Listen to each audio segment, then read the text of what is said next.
액션 let's go 저 건물을 찾으러 Pengertian kesejahteraan pegawai. Menurut Melayu SP Hasibuan mengatakan bahwa kesejahteraan adalah belas jasa lengkap, materi dan non-materi yang diberikan oleh pihak perusahaan berdasarkan kebijaksanaan. Menurut IG Wursanto 1985-165, kesejahteraan sosial atau jaminan sosial adalah bentuk pemberian penghasilan baik dalam bentuk materi maupun dalam bentuk non-materi. Menurut Dalyoder yang diterjemahkan oleh Melayu SP Hasibuan dalam buku Manajemen Sumber Daya Manusia, kesejahteraan dipandang sebagai uang bantuan lebih banyak kepada karyawan. Dari pengertian-pengertian di atas, dapat disimpulkan bahwa kesejahteraan pegawai adalah balas jasa yang diberikan oleh perusahaan kepada pegawai dapat berupa materi dan non-materi, baik dalam maupun di luar kerja, dalam arti sudah purna tugas, yang langsung maupun tidak untuk tujuan mempertinggi produktivitas kerja dalam lingkungan yang aman dan sehat. Yang selanjutnya adalah manfaat kesejahteraan pegawai. Program kesejahteraan yang diberikan pada pegawai hendaknya bermanfaat dan mendorong untuk tercapainya tujuan organisasi, pegawai, masyarakat, dan tidak melanggar peraturan legal pemerintah. Tujuan program kesejahteraan menurut Melayu SP Hasibuan 1997 antara lain yaitu yang pertama adalah untuk meningkatkan kesetiaan dan keterikatan pegawai terhadap organisasi. Yang kedua, memberikan ketenangan dan pemenuhan kebutuhan bagi pegawai beserta keluarganya. Yang ketiga adalah memotivasi kira kerja, disiplin, dan produktivitas kerja pegawai. Yang selanjutnya, menurut Moekicat 1980, pemberian kesejahteraan dapat bermanfaat baik bagi perusahaan maupun bagi karyawan. Tujuan pemberian kesejahteraan bagi perusahaan antara lain yaitu yang pertama meningkatkan hasil, yang kedua mengurangi pergantian pegawai, yang ketiga meningkatkan semangat karyawan. Dan yang selanjutnya adalah manfaat bagi pegawai itu sendiri dengan diadakannya program kesejahteraan pegawai antara lain yang pertama adalah memberikan kenikmatan dan fasilitas yang dengan cara lain tidak tersedia atau yang tersedia dalam bentuk yang kurang memadai. Yang kedua, memberikan bantuan dalam memecahkan suatu masalah. Yang ketiga, menambahkan kepuasan kerja.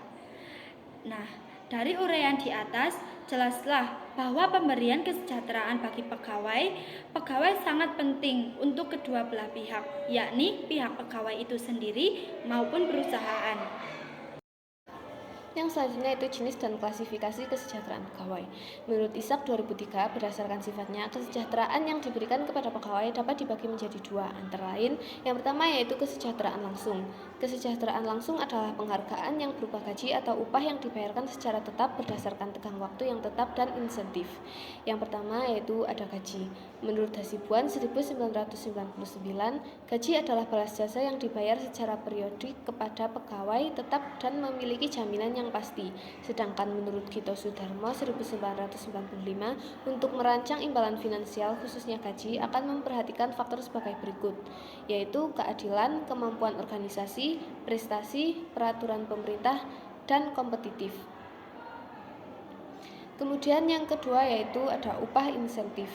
Menurut Nawawi 1997, upah insentif adalah penghargaan atau ganjaran yang diberikan untuk memotivasi para pekerja agar produktivitas kerjanya tinggi. Sifatnya tidak tetap atau sewaktu-waktu. Upah insentif sebagai bagian dari keuntungan perusahaan yang diberikan kepada karyawan atau pegawai yang bekerja secara baik atau berprestasi.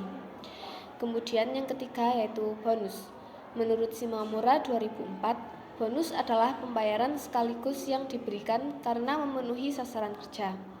Bonus diberikan apabila pegawai mempunyai profitabilitas atau keuntungan dari seluruh penjualan tahun lalu. Besar kecilnya bonus yang diberikan berdasarkan kebijakan perusahaan. Tidak ada ketentuan yang pasti dalam pemberian bonus. Kemudian yaitu kesejahteraan tidak langsung. Kesejahteraan tidak langsung menurut Nawawi 2001 adalah program pemberian penghargaan atau ganjaran dengan variasi yang luar yang luas sebagai bagian keuntungan organisasi atau perusahaan. Menurut Handoko 2001, kesejahteraan tidak langsung adalah balas jasa pelengkap atau tunjangan yang diberikan pada karyawan berdasarkan kemampuan perusahaan. Jadi, kompensasi tidak langsung merupakan balas jasa yang diberikan dalam bentuk pelayanan karyawan karena diperlukan sebagai upah penciptaan kondisi dan lingkungan kerja yang menyenangkan. Menurut Handoko 2001, menggolongkan kompensasi tidak langsung menjadi 3, yakni yang pertama, pembayaran upah untuk waktu tidak bekerja atau time of benefit. Yang kedua, perlindungan ekonomis terhadap bahaya. Yang ketiga, program pelayanan karyawan. Jaminan keselamatan dan kesejahteraan kerja secara umum. Kecelakaan kerja terbagi menjadi 2, kecelakaan industri dan kecelakaan dalam perjalanan. Ada beberapa sebab yang mementingkan terjadinya kecelakaan dan gangguan kesejahteraan pegawai.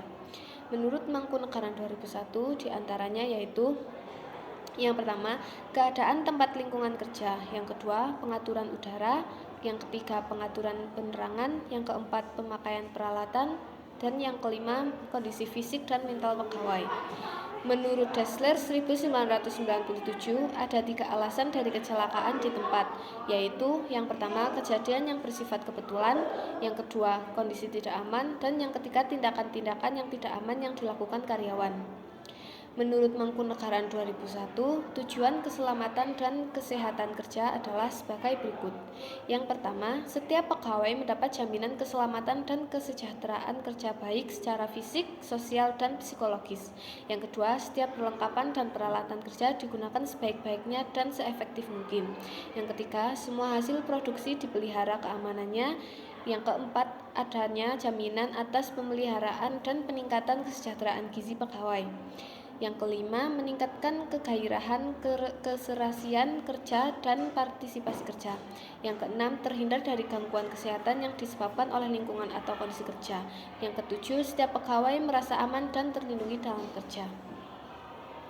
Kemudian yaitu safety psikologi, menitik beratkan pada usaha mencegah kecelakaan yang terjadi. Hal ini terjadi atas 6 faktor, yaitu yang pertama, laporan dan statistik kecelakaan. Yang kedua, pelatihan keselamatan.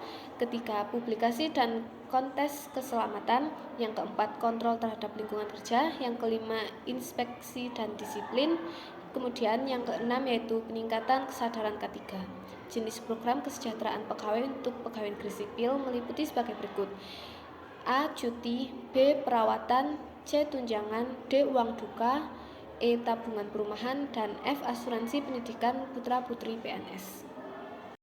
Dan yang terakhir adalah faktor yang mempengaruhi kesejahteraan pegawai menurut Edi Sutrisno 2016-199. Besar kecilnya kompensasi dipengaruhi oleh beberapa faktor, antara lain A. Tingkat biaya hidup, B. Tingkat kompensasi yang berlaku di perusahaan lain, C. Tingkat kemampuan perusahaan, D. Jenis pekerjaan dan besar kecilnya tanggung jawab, E. Peraturan perundang-undangan yang berlaku, F. Peranan serikat buruh. Selanjutnya, menurut Dassler G. 1997-124, faktor-faktor yang mempengaruhi kesejahteraan dapat dilihat dari 2 kerjasama dalam pelaksanaan tugasnya. Di antara lain, A. Faktor yang dipengaruhi oleh hubungan antar pegawai yang meliputi gaji dan upah yang baik untuk mempengaruhi kebutuhan psikologi dan sosial. 2. Rekan kerja yang kompak dan akan menimbulkan kenyamanan bekerja. 3. Kondisi kerja yang aman, nyaman, dan menarik. Yang B yaitu faktor yang dipengaruhi oleh hubungan antara pegawai dan pihak perusahaan meliputi 1. Pemimpin yang adil dan bijaksana. 2. Melengkapi karyawan dengan sumber dana yang diperlukan untuk menjalankan tugasnya. 3. Mengkomunikasikan kepada karyawan tentang apa yang diharapkan dari mereka. 4. Memberikan penghargaan untuk mendorong kinerja. Berikutnya adalah faktor-faktor yang mempengaruhi tunjangan kinerja di lingkungan instansi pemerintah diatur dalam Perundang-undangan Permenpan Nomor 34 Tahun 2011 tentang pedoman evaluasi jabatan. Faktor-faktor tersebut meliputi A. Tingkat capaian pelaksanaan reformasi birokrasi instansi, B. Nilai dan kelas jabatan, C. Indeks harga nilai jabatan, D. Faktor penyeimbang, E. Indeks tunjangan kinerja daerah provinsi, F. Lembaga dan pemerintah daerah, G. Equal pay for equal work atau pemberian besaran tunjangan kinerja sesuai pekerjaan yang dilakukan. Selanjutnya adalah tunjangan kinerja PNS dalam pelaksanaan reformasi birokrasi menggunakan prinsip-prinsip sebagai berikut. A. Efisiensi atau optimalisasi pagu anggaran belanja, kementerian atau tingkat biaya hidup. B. Cara pegawai yang berdampak dalam kekompakan kerja.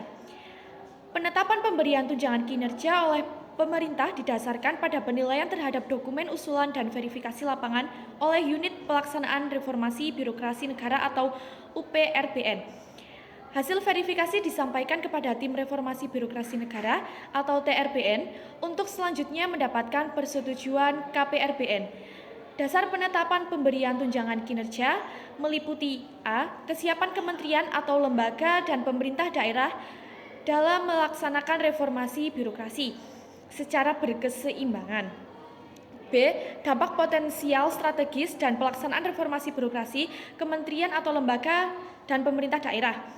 Dapat disimpulkan dari penjabaran di atas bahwa kesejahteraan pegawai dapat digolongkan menjadi dua, yaitu yang pertama adalah faktor internal, yakni faktor yang disebabkan dari dalam diri pegawai, dan yang kedua adalah faktor eksternal, yakni faktor yang berasal dari luar diri pegawai.